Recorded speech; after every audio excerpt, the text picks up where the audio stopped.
3 साल पहले तक हरियाणा राज्य के मेवात जिले में सबसे ज्यादा मलेरिया के केस पाए जाते थे, लेकिन पिछले कुछ सालों में मलेरिया पर स्वास्थ्य विभाग ने पूरी तरह से कंट्रोल किया है। वर्ष 2021 में अब तक 3 मलेरिया के केसों में पुष्टि हो चुकी है, जिनमें महिला, बुजुर्ग, बच्चा शामिल है, लेकिन तीनों की हालत ठीक है। इसके अलावा डेंगू ने भी मेवात जिले में दस्तक दे दी है। खानपुर घाटी गाँव में डेंगू के केस की पुष्टि हो चुकी है। हालांकि मेवात जिले में दूसरे जिलों की तुलना में हालात काफ़ी बेहतर हैं, लेकिन मलेरिया और डेंगू के केसों का खाता यहां खुल चुका है, जिसके बाद स्वास्थ्य विभाग पूरी तरह से अलर्ट हो चुका है। Civil surgeon doctor Surendra Yadav ने पत्रकारों को बताया कि जैसे ही स्वास्थ्य विभाग की टीम को सूचना मिलती है, तुरंत टीम उस इलाके में जाकर सैंपल लेती है और इसकी जांच कराई जाती है।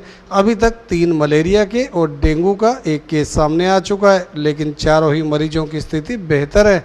उन्होंने यह भी कहा कि हाल ही में 2-3 गांवों में सैंपल लिए गए, लेकिन उनकी रिपोर्ट मलेरिया की नेगेटिव आ चुकी है। डेंगू की रिपोर्ट में 1-2 दिन का समय लगता है, इसलिए रिपोर्ट आने के बाद ही कुछ सामने आ पाएगा।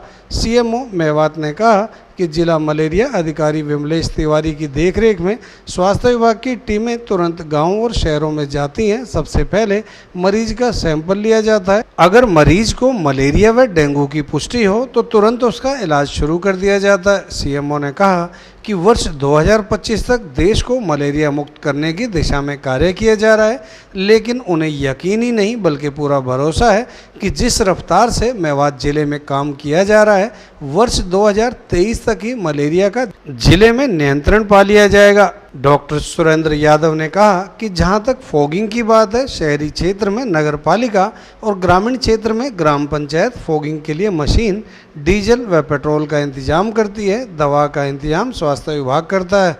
स्वास्थ्य विभाग के पास फॉगिंग कराने वाली दवाई पर्याप्त मात्रा में है। अगर किसी शहरी व ग्रामीण इलाके में फॉगिंग कराना चाहते हैं तो स्वास्थ्य विभाग से संपर्क कर दवाई लेकर अपने क्षेत्र में आसानी से काम कराया जा सकता है। सीएमओ डॉक्टर सुरेंद्र यादव ने कहा कि मेवात जिले में अभी तक राहत भरी खबर है। केस बहुत ही कम संख्या में सामने आए हैं। मलेरिया एक बहुत बड़ी प्रॉब्लम थी 2017, 18, 19 में।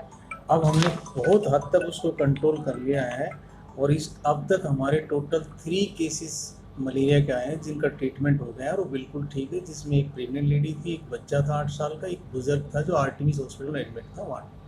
और डेंगू का जहाँ भी हमें रिपोर्ट्स मिलती है या आता है फ़ोन की वहाँ फीवर बहुत फैल रहा है, हमारी टीम जाती है वहाँ, सैंपल्स लेती है, उनका मलेरिया चेक करती है, डेंगू चेक करती है। और उसके अंदर डेंगू का एक कंफर्म केस हमारे पास आया है खानपुर घाटी में। 2-3 जगह सर्विस संडे को मंडे को कल हुआ है, उनकी रिपोर्ट्स आनी अभी बाकी है। जो डेंगू का हमने लिए, मलेरिया की सभी रिपोर्ट नेगेटिव आई है। डेंगू वाली रिपोर्ट एलाइजा टेस्ट होता है सिविल हॉस्पिटल में, उसमें नेक्स्ट डे रिपोर्ट आती है और अभी तक सारे नेगेटिव, 1 डेंगू केस और 3 मलेरिया केस।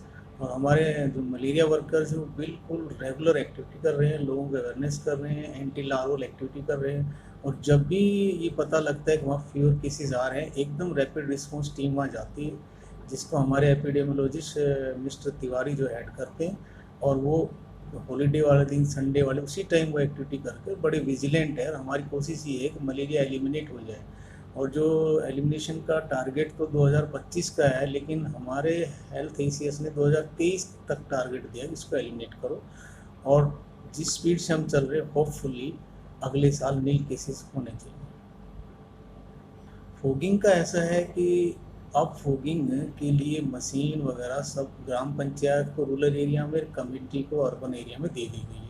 उनको टेक्निकल हैंड, उनको दवाई प्रोवाइड करना हेल्थ डिपार्टमेंट करता है, लेकिन उसमें जो डीजल यूज़ होता है उसका खर्चा सरपंच को देना होता है और कमेटी के अंदर अर्बन में कमेटी को देना होता है। तो जहाँ से वो सर्वे वो कराना चाहते हैं पौधे, हमारी टीम जाके उनको बताती है इतनी दवाई डलेगी, दवाई ये प्रोवाइड करते हैं और वो डीजल का खर्चा वो करके जो भी जहाँ भी ये होता है फॉगिंग कराई जाती है।